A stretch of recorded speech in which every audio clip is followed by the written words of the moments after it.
SKB Bangla টিউটোরিয়ালে তোমাদের স্বাগত। আশা করছি তোমরা প্রত্যেকেই ভালো আছো এবং সুস্থ আছো। এসএলএসটি এবং মাদ্রাসা বিষয় পরীক্ষার প্রিপারেশনের জন্য বাংলা বিষয় থেকে আমাদের এই চ্যানেলে বিভিন্ন ধরনের ক্লাস দেওয়া হয়ে থাকে, তার পাশাপাশি বিভিন্ন ধরনের মক টেস্টও নেওয়া হয়ে থাকে। আজকে আমরা আমাদের এই ক্লাসে করব সমগ্র বাংলা সাহিত্যের ইতিহাস থেকে মক টেস্ট নম্বর 12। এর আগে 1 থেকে 11 পর্যন্ত মক টেস্ট তোমরা যারা দেখোনি তারা অবশ্যই দেখে নিও, আর যারা দেখেছো তারা জানো যে এই ক্লাসগুলি তোমাদের জন্য কতটা গুরুত্বপূর্ণ। ক্লাসটি শুরু করার আগে আরও একটা কথা বলছি, এই ক্লাসের বিশেষত্ব হলো এই যে সমগ্র বাংলা সাহিত্যের ইতিহাস থেকে এখানে গুরুত্বপূর্ণ প্রশ্নগুলি নেওয়া হয় এবং সেই প্রশ্ন অনুযায়ী যতগুলো গুরুত্বপূর্ণ তথ্য রয়েছে সেগুলো তুলে ধরার চেষ্টা করা হয়। তাহলে বুঝতেই পারছো যে একটি প্রশ্নের পাশাপাশি তোমরা এখানে কতগুলো প্রশ্নের আনসার একসঙ্গে পেয়ে যাচ্ছ। তো চলো তাহলে দেরি না করে আজকের ক্লাসটি শুরু করছি।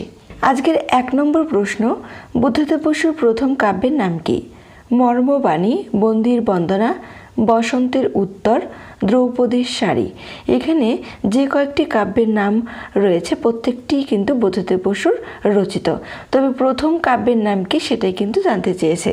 সঠিক অ্যান্সার হবে এ, মর্মবাণী। আর এই কাব্যটি প্রকাশিত হয় 1925 খ্রিস্টাব্দে। বুদ্ধদেব বসুর প্রথম কাব্যের নাম হলো মর্মবাণী। এটি প্রকাশিত হয় 1925 খ্রিস্টাব্দে।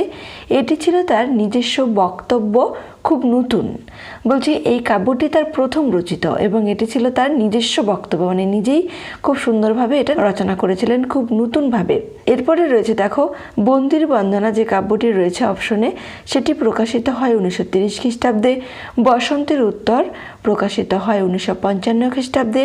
দ্রৌপদীর শাড়ি প্রকাশিত হয় 1948 খ্রিস্টাব্দে। প্রত্যেকটি সালই কিন্তু তোমাদের জন্য খুব গুরুত্বপূর্ণ। 2 নম্বর প্রশ্ন রয়েছে দেখো, নীরেন্দ্রনাথ চক্রবর্তীর প্রথম কাব্যগ্রন্থটির নাম কি? উলঙ্গ রাজা, সত্য সেলুকাস, নীল নির্জন, নিরক্ত করবী। সঠিক অ্যান্সার হবে সি, নীল নির্জন। নীরেন্দ্রনাথ চক্রবর্তীর প্রথম কাব্যগ্রন্থের নাম হলো নীল নির্জন। এটি প্রকাশিত হয় 1361 বঙ্গাব্দের শ্রাবণ মাসে। উলঙ্গ রাজা, দেখো এখানে যে কাব্যগ্রন্থটি অপশনে রয়েছে উলঙ্গ রাজা, এটি প্রকাশিত হয় 1971 খ্রিস্টাব্দে। সত্য সেলুকাস প্রকাশিত হয় 1995 খ্রিস্টাব্দে। নিরক্ত করবী প্রকাশিত হয় 1371 বঙ্গাব্দে। প্রত্যেকটি সালই কিন্তু খুব গুরুত্বপূর্ণ, তার পাশাপাশি নামগুলো তো খুবই গুরুত্বপূর্ণ। এরকম প্রশ্ন এখান থেকে দিতে পারে যে সত্য সেলুকাস এই কাব্যগ্রন্থটির রচয়িতা হলেন নীরেন্দ্রনাথ চক্রবর্তী, ঠিক তেমনইভাবে দিতে পারে উলঙ্গ রাজা, খুব বিখ্যাত একটি কবিতাও রয়েছে। নিরক্ত করবী খুব গুরুত্বপূর্ণ। 3 নম্বরে রয়েছে দেখো কুহু ও কেকা। কাব্যটির রচয়িতা কি? এই কাব্যটিও কিন্তু খুব গুরুত্বপূর্ণ একটা বিখ্যাত কাব্য। দ্বিজেন্দ্রলাল রায়, রবীন্দ্রনাথ ঠাকুর, বিষ্ণু দে, সত্যেন্দ্রনাথ দত্ত। সঠিক অ্যান্সার হবে ডি, সত্যেন্দ্রনাথ দত্ত। কুহু ও কেকা কাব্যটির রচয়িতা হলেন সত্যেন্দ্রনাথ দত্ত। এটি 1912 খ্রিস্টাব্দে প্রকাশিত হয়। সালটিও খুব গুরুত্বপূর্ণ। সত্যেন্দ্রনাথ দত্তকে ছন্দের রাজা বলতেন রবীন্দ্রনাথ ঠাকুর। সত্যেন্দ্রনাথ দত্তের আরও কয়েকটি উল্লেখযোগ্য কাব্য রয়েছে, সেগুলি হলো নিম্নরূপ। বেনু ও বীণা প্রকাশিত হয় 1906 খ্রিস্টাব্দে। তীর্থসলিল 1908 খ্রিস্টাব্দে। তীর্থ রেণু 1910 খ্রিস্টাব্দে। অভ্র ও আবির 1916 খ্রিস্টাব্দে। হসন্তিকা 1917 খ্রিস্টাব্দে। তার রচিত একটি উপন্যাস রয়েছে, এটা হলো জন্ম দুঃখী, যেটি প্রকাশিত হয় 1912 খ্রিস্টাব্দে। আরেকটি নাটক রয়েছে তার রঙ্গমল্লী, যেটি প্রকাশিত হয় 1913 খ্রিস্টাব্দে। প্রত্যেকটি গ্রন্থই কিন্তু খুব গুরুত্বপূর্ণ। 4 নম্বরে রয়েছে দেখো সৈয়দ আলাউলের সর্বশ্রেষ্ঠ কাব্যের নাম কি? তোহফা, সেকেন্দার নামা, পদ্মাবতী, সাইফুলমূলক বদিউজ্জামাল। সঠিক অ্যান্সার হবে সি, পদ্মাবতী। সৈয়দ আলাউলের শ্রেষ্ঠ কাব্য হলো পদ্মাবতী। কাব্যটি আনুমানিক 1646 থেকে 1659 খ্রিস্টাব্দের মধ্যে রচিত হয়। এটি আনুমানিকভাবে কিন্তু ধরা হয়েছে। কাব্যটি হলো একটি প্রেমমূলক কাব্য। উৎস, এই কাব্যটির উৎস আমরা জানব। মোহাম্মদ জায়সির পদুমাবত কাব্যটি শেরশাহের রাজত্বকালে লেখা হয়েছিল। কাব্যের কাহিনীর অবলম্বন আলাউদ্দিনের চিতোর আক্রমণ ও পত্নীর কথা এই কাব্যের মধ্যে রয়েছে।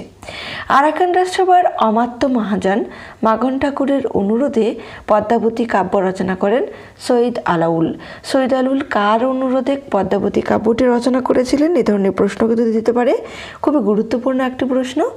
আরাকান রাজসভার অমাত্য মহাজন মাখন ঠাকুরের অনুরোধে। কাব্যটি মোহাম্মদ শহীদুল্লাহের সম্পাদনায় ঢাকা থেকে প্রকাশিত হয়। এই কাব্যের মধ্যে রয়েছে সুফি প্রেম সাধনার কথা। কাব্যের উল্লেখযোগ্য চরিত্রগুলি হল পদ্মাবতী, রত্নসেন, রানী নাগমতী ইত্যাদি প্রমুখ। 5 নম্বরে রয়েছে দেখো তীর্থের কাক। উপন্যাসটির রচয়িতাকে?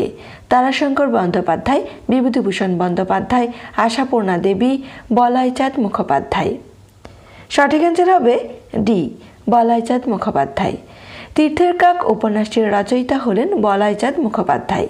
এই উপন্যাসটি 1965 খ্রিস্টাব্দে প্রকাশিত হয়। উপন্যাসের উল্লেখযোগ্য চরিত্রগুলি হল নবকিশোর, বামাচরণ, মধুমতি। প্রত্যেকটি চরিত্র খুব গুরুত্বপূর্ণ। উপন্যাসটির মধ্যে মোট পরিচ্ছেদ সংখ্যা রয়েছে 22টি। বলাইচাঁদ মুখোপাধ্যায় এই উপন্যাসটি উৎসর্গ করেছেন জিতেন্দ্রনাথ মুখোপাধ্যায়কে। 6 নম্বর প্রশ্ন, নিম্নের কোনটি আশাপূর্ণা দেবীর রচিত নয়?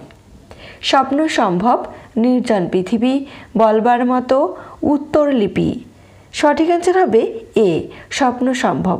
আর প্রত্যেকটি রচনাই কিন্তু আশাপূর্ণা দেবীর রচিত। শুধুমাত্র স্বপ্ন সম্ভব এটি কিন্তু আশাপূর্ণা দেবীর নয়। স্বপ্ন সম্ভব উপন্যাসটির রচয়িতা হলেন বলাইচাঁদ মুখোপাধ্যায়। এই উপন্যাসটি প্রকাশিত হয় 1947 খ্রিস্টাব্দে। উপন্যাসের পটভূমিতে রয়েছে কলকাতার 46-এর দাঙ্গা। 7 নম্বর প্রশ্ন, হেমলতা নিম্নের কোন উপন্যাসের চরিত্র? প্রেম ও প্রয়োজন, অগ্নি পরীক্ষা, তৃণখণ্ড, 1084 মা। সঠিক অ্যান্সার হবে এ, প্রেম ও প্রয়োজন। এই উপন্যাসের চরিত্র হলো হেমলতা। হেমলতার চরিত্রটি রয়েছে আশাপূর্ণা দেবীর লেখা প্রেম ও প্রয়োজন উপন্যাসের মধ্যে। এই উপন্যাসটি প্রকাশিত হয় 1944 খ্রিস্টাব্দে।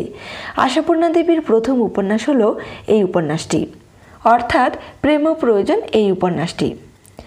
8 নম্বর প্রশ্ন, বাংলা উপন্যাসের মনোবিশ্লেষণমূলক রীতি রবীন্দ্রনাথের হাতে যে সম্পূর্ণতা লাভ করেছে নিম্নের কোন উপন্যাস থেকে বোঝা যায়? রাজর্ষি, চোখের বালি, 4 অধ্যায়, ঘরে বাইরে। সঠিক অ্যান্সার হবে বি, চোখের বালি। চোখের বালি উপন্যাসটি প্রকাশিত হয় 1903 খ্রিস্টাব্দে। মানবচিত্ত ও মানব সম্পর্কের জটিলতা, চরিত্রের পারস্পরিক ঘৃণা, প্রেম, কাম, ঈর্ষা সবকিছু নিয়েই এই মনস্তাত্ত্বিকতা তৈরি হয়েছে উপন্যাসের কাহিনীতে। উপন্যাসের মধ্যে মোট পরিচ্ছেদ সংখ্যা রয়েছে 55টি। উল্লেখযোগ্য চরিত্রগুলি হল মহেন্দ্র, বিনোদিনী, আশা, বিহারী প্রমুখ। প্রত্যেকটি চরিত্রই কিন্তু বিখ্যাত এবং নামকরা চরিত্র। 9 নম্বর প্রশ্ন, নিম্নের কোন জোড়টি সঠিক নয়? এখানে দেখো কয়েকটি উপন্যাসের নাম রয়েছে, এমনকি গল্পগ্রন্থেরও নাম রয়েছে, তার পাশাপাশি প্রকাশিত সালগুলিও রয়েছে। কোনটি সঠিক নয় সেটা নির্ণয় করতে বলছে। বড় দিদি 1913, চরিত্রহীন 1917, ধাত্রীদেবতা 1939, রসকলি 1939। সঠিক অ্যান্সার হবে ডি, রসকলি। রসকলি গল্পগ্রন্থটি কিন্তু 1939 খ্রিস্টাব্দে প্রকাশিত হয়নি, প্রকাশিত হয়েছে 1938 খ্রিস্টাব্দে। তাহলে এই অপশনটি ভুল রয়েছে। রসকলি গল্পগ্রন্থটির রচয়িতা হলেন তারাশঙ্কর বন্দ্যোপাধ্যায়। খুবই গুরুত্বপূর্ণ একটি তথ্য। এই গল্পগ্রন্থটি 1938 খ্রিস্টাব্দে প্রকাশিত হয় কল্লোল নামক পত্রিকায়। কোন পত্রিকায়? কল্লোল নামক পত্রিকায়। এই গল্পগ্রন্থের মধ্যে রয়েছে লেখকের বৈষ্ণব মনোভাবের পরিচয়। লেখক এই গল্পগ্রন্থটি রবীন্দ্রনাথে উৎসর্গ করেছিলেন।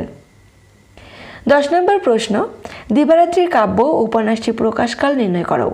1930, 1932, 1935, 1940। সঠিক অ্যান্সার হবে সি, 1935। এই উপন্যাসটি প্রকাশিত হয় 1935 খ্রিস্টাব্দে। এই উপন্যাস বলতে দিবারাত্রির কাব্য উপন্যাসটি। দিবারাত্রির কাব্য উপন্যাসটি গ্রন্থাকারে প্রকাশের পূর্বে বঙ্গশ্রী পত্রিকায় প্রকাশিত হয় একটি দিন, একটি রাত এবং রাত্রি, এই 3টি আখ্যান নিয়ে। এই উপন্যাসটির 3টি বিভাগ রয়েছে, সেগুলি হলো নিম্নরূপ: দিনের কবিতা, রাতের কবিতা এবং দিবারাত্রি কাব্য।